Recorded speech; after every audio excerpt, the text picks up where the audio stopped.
Dahil sa panalo ng Gilas laban sa LG Sakers, may sinabi po ang mga Koreano sa ating national team. Lubos daw sila na humanga sa Gilas at napansin nila na nag-iba ng ikutan at ang buong system nito. Sa isang banda, ang LG Sakers naman daw ay isang ball club lang at hindi isang national team. Kaya malaki daw ang kaibahan. Natural, all-star ang Gilas. Ang mga Koreano isa lamang ball club sa KBL at hindi pa raw yun ang all-star players ng kanilang bansa.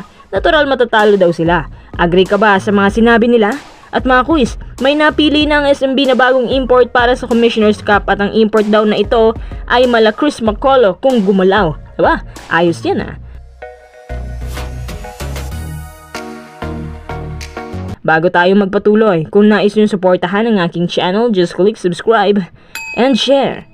Congrats nga pala si Gilas ah. Bukod sa panalo nilang to, bumalik din ang sigla at positivity ng mga Gilas fans sa social media dahil alam nyo na, si Coach Tim na ang coach at maayos ang performance nilang lahat. Hindi man tinira ang coaching style pero hati-hati naman ang reaksyon ng iba. Pati nga mismo yung LG Sakers nagpahayag ng paghanga sa ating Gilas ngayon.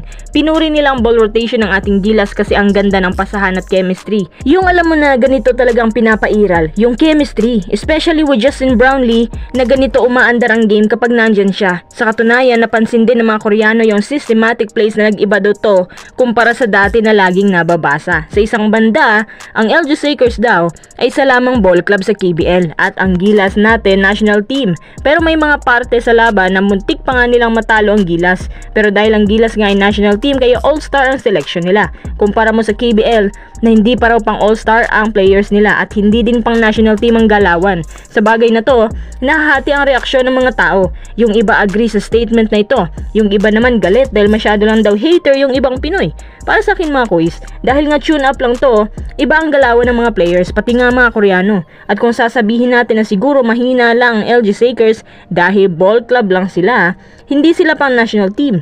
Ang LG Sakers po ay rank 2 sa KBL, hindi man pang national team or pang all-star, pero may laban. Sa isang banda, napansin ko rin na tama sila, bumagal ng konti ang galawan kasi again, tune up lang to. Ayaw ni Coach Tim na may ma-injure lalo na halos walang pahinga ang Gilas dahil may hinahabol silang oras sa pagbubuo ng system. Tsaka kudos sa Gilas ha, kahit sa maikling panahon at matagal silang nabuo pero maganda agad ang remarks nila at maganda ang nilaro sa tune up. Mukhang komportable si Junmar ngayon at maayos din na nagagawa ni JB ang trabaho niya as usual.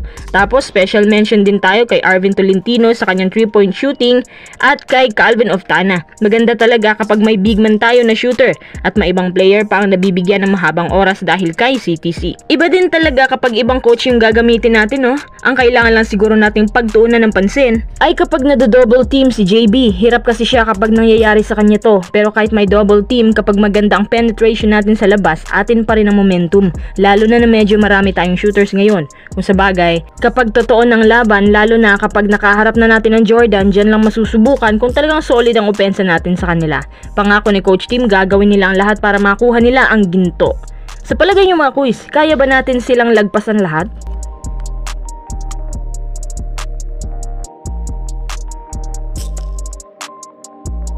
Tara, next update naman tayo. May bagong napili ng SMB import para sa Commissioner's Cup. Balita ko ang import na to magiging Chris McCullough 2.0 dahil sa kung paano to maglaro at parehas ng playing style. Si Stone ay laging kinukuha sa bansang Japan, Turkey, Greece, Israel, Russia at Italy. Siya ay nagkolehiyo sa University of Missouri. Base sa kanya impormasyon, siya ay may height na 6'8", kaso undrafted nga lang ito sa NBA. Sa palagay ko, kaya kinuha to ng SMB dahil sa kanyang shooting prowess at magaling din dumipensa. Ang kinagandahan pa sa kanya, sobrang athletic, unstoppable kapag nagda-drive. 6'8" yan, di ba? Pero may ball handling, tapos pang long range din ang tira. Bakit kaya naging undrafted to sa NBA? Ang average points niya ay hindi bumababa sa 25 PPG. Ayos ba? Magaling tong nakuha ng SMB, bagay to sa system nila. Maswerte pa rin ng SMB at nakakita sila ng import na versatile at sinagad pa nilang height limit kahit marami silang matatangkad. Ibang klase itong nakuha nila, mukhang mahirap tapatan. Magdasal na lang ang SMB na sana wag ma-injure para hindi na sila masyadong nagpapalit gaya ng dati. Sila yung madalas magpalit kapag minamalas ka nga naman sa pagpili ng import. Anyway, good luck sa SMB ngayong upcoming 48 season.